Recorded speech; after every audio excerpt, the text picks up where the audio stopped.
Bienvenue dans votre rendez-vous derrière l'image. On prend le temps comme chaque jour de décrypter l'info à partir d'une photo qui fait sens. Et c'est une image symbolique qui aura rythmé une partie du week-end, un cliché qui nous vient des États-Unis, de Minneapolis. Bonjour James André. Bonjour. On va regarder l'image et puis je pense que beaucoup auront compris de quoi nous allons vous parler. C'est l'un des principal titre du jour, probablement de la semaine, ce nouveau drame sanguinaire à Minneapolis, la mort d'un deuxième Américain, un manifestant, qui plus est blanc, ne cesse de répéter les invités qui passent par ce plateau, abattu par la police de l'immigration. Racontez-nous. Oui, absolument. Alex Pretty, donc on voit cette photo. Alors, la raison pour laquelle j'ai choisi de la geler exactement à ce moment-là, c'est qu'on voit en fait cet agent qui a à la main donc son pistolet automatique et qui s'apprête à tirer une balle à effectivement Alex Pretty qui est donc au sol, désarmé, puisqu'on vient de voir en fait dans l'image précédente qu'on lui enlève son pistolet semi-automatique, j'y reviendrai tout à l'heure, qu'il avait à la ceinture, et qui est abattu non pas d'une mais d'une dizaine de balles, c'est dans l'espace de quelques secondes.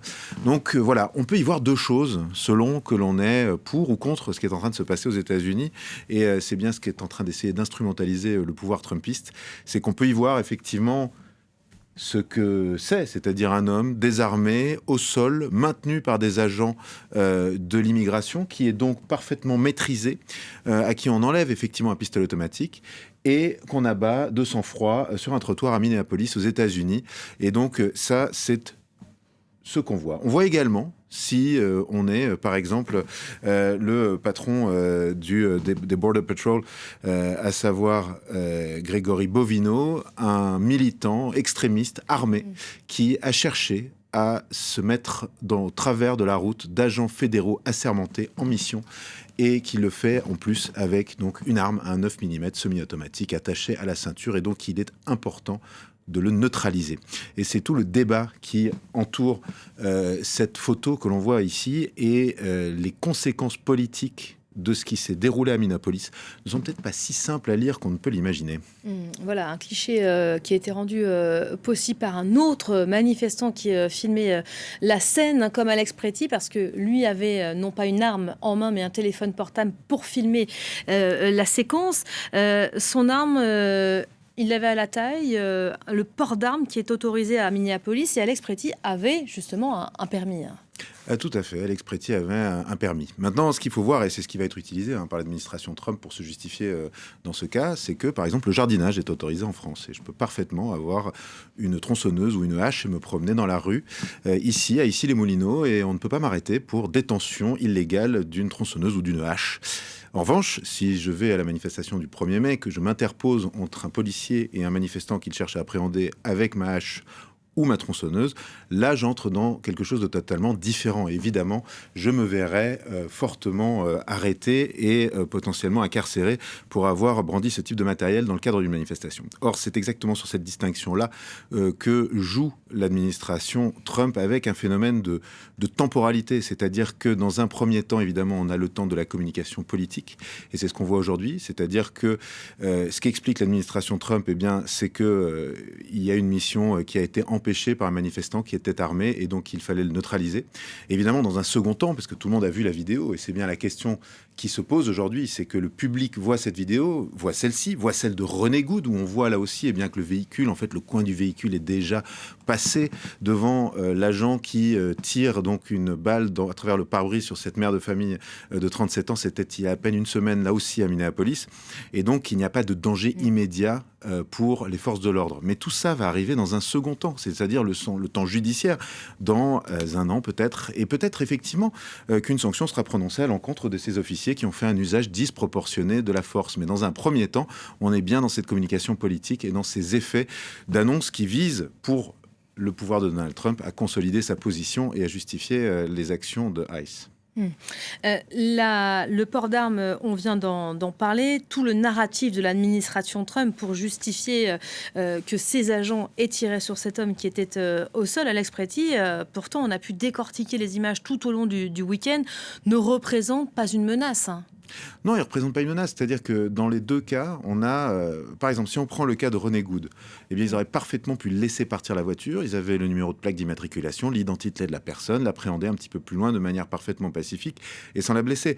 De la même manière, Alex Préti, au stade où on lui enlève cette arme qu'il a à la ceinture, eh bien, il est au sol, il est tenu par des agents de ICE. Il suffit de l'appréhender, de l'arrêter, de le ramener pour effectivement le questionner, potentiellement le mettre en examen pour avoir une détention d'armes dans ce cadre-là. Et il n'y a pas de mort, et c'est bien cela qui est reproché. Mais dans le même temps, eh bien, l'administration qui fait bloc, Stephen Miller, Kristi Noem, qui sont donc des personnalités de premier rang. Kristi Noem, c'est l'équivalent de notre ministre de l'Intérieur, qui dit que nous avons... Je mets ça entre guillemets, un terroriste domestique, Kristi Noem, qui dit qu'il voulait infliger des dommages maximaux à ses forces de l'ordre. Et donc, c'est vraiment ce narratif qui est poussé. On apprend à l'instant, parce qu'a priori, Donald Trump vient de se réveiller sur la côte est américaine, il est à Washington, il vient d'annoncer à l'instant j'envoie Tom Homan dans le Minnesota, Tom Homan qui est perçu comme la star de l'immigration, la star des frontières, la main de fer aussi en matière d'immigration du président des États-Unis. Face à cette controverse qui est en train de monter et ces critiques qui s'expriment, c'était pas prévu, James, voilà la réponse aujourd'hui du président des États-Unis. Ça risque pas de mettre le faux pouls, ça? Écoutez, moi je vous dirais que c'est comme l'attitude et la tenue de Grégory Bovino.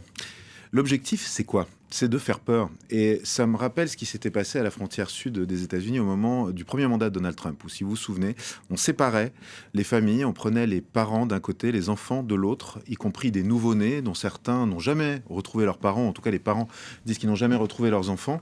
Et l'objectif est d'envoyer un message très fort, finalement, aux potentiels candidats à l'immigration aux États-Unis, qui est « ne venez pas ». Et même si vous êtes là depuis 10 ans, 20 ans, même si vous êtes en situation régulière, eh bien nous viendrons vous chercher. Et pour porter ce message, eh bien on a des personnages comme celui-ci. On le voit donc avec ce grand manteau qui rappelle tout à fait des images qu'on a pu voir durant la Deuxième Guerre mondiale. On est très clairement dans une communication brutale, c'est-à-dire que les agents de ICE, on les voit sur ces photos, regardez les masques à gaz, les fusils d'assaut, ils sont masqués, ils viennent, ils prennent les gens dans la rue. L'objectif très clairement est de créer un climat de tension, voire de terreur, pour asseoir cette politique d'immigration dont je rappellerai quand même que Donald Trump a été élu dessus.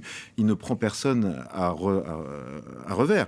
Il avait dit qu'il ferait déporter 10 millions d'immigrants illégaux, et c'est ce qu'il fait. Or, quand on regarde les enquêtes d'opinion, alors évidemment celles suite à la mort d'Alex Préti, on ne les a pas encore, mais on a celles qui datent après la mort de René Good, il y avait encore plus de 80% des républicains qui étaient en faveur de la politique d'immigration de Trump. On parle bien souvent d'une sorte d'effondrement de sa popularité, mais Donald Trump, aujourd'hui, il est en moyenne, si on prend les sondages, à une quarantaine de pourcents de cote de popularité, ce qui est en moyenne, là aussi, 1 point de plus à peu près que Joe Biden à la même époque. Joe Biden qui n'avait pas eu des politiques presque aussi extrêmes ou aussi violentes que Donald Trump. Et donc, ce dont on se rend compte, c'est qu'il y a encore une grosse partie de la population américaine qui finalement suit. Donc, est-ce que c'est un moment de bascule? C'est une question, mais c'est pas certain. C'est la question qui est posée, ou plutôt affirmée même à la une du Washington Post, qui parle de turning point, la mort de ce jeune homme, Alex Préti. Il faut dire quand même qu'il y a des présidents, d'anciens présidents démocrates, certes, mais qui sont sortis de leur réserve. Barack Obama, Bill Clinton également, pour appeler les Américains à réagir. Il y a aussi Tim Walz qui s'est exprimé longuement ces dernières heures. Le point de bascule, on n'y est pas encore. Peut-être, ce serait possible, ça? Alors, je pense qu'on va le voir dans les jours à venir. C'est-à-dire que à ce stade, il faut rappeler que René Good, donc cette mère de famille américaine, a été abattue de sang-froid au volant de son SUV et que finalement l'Amérique n'a pas bougé. Il n'y a pas eu de manifestation de centaines de milliers de personnes à New York, à Washington, ici non sur plus, le il y avait mall. 1 millier de manifestants à Minneapolis hier. Minneapolis hier, 1000, c'est pas beaucoup. Alors il fait très très froid. Il y a eu un grand mouvement qui était environ, alors selon les sources, entre 20 et 50 000 personnes qui se sont mobilisées. Il y a eu une sorte de mouvement de grève générale, mais tout ça est très circonscrit à Minneapolis.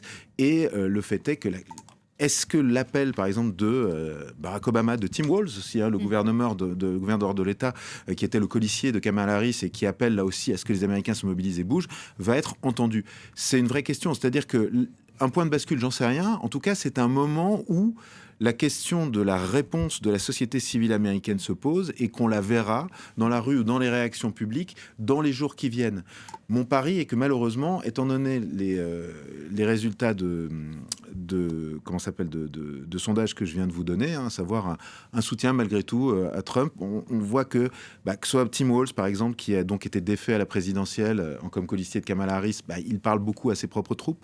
Barack Obama aussi. On n'a pas vu d'autres présidents américains comme par exemple George W. Bush, qui est un conservateur traditionnel, aurait pu sortir du bois à cette occasion, il ne l'a pas fait.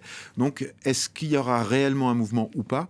Il y a une chose qu'on peut dire, c'est que les températures polaires qu'il y a aujourd'hui aux États-Unis, que ce soit à New York ou ailleurs, vont évidemment avoir un impact. C'est-à-dire que ça peut aider l'administration Trump dans la mesure où il est plus difficile de manifester par -20 que par 10 ou 15. Et oui, parce que ça, on l'a raconté dans nos éditions. Le nord-est des États-Unis et Minneapolis, est juste à la frontière, à la limite, est en train de vivre une tempête hors norme. Depuis des décennies, on n'avait pas vu ça. De la neige, du froid, des coupures de courant. Effectivement, ça pourrait jouer contre ces détracteurs. Merci beaucoup, James André, d'être revenu sur cet épisode qui est évidemment et qui restera à la une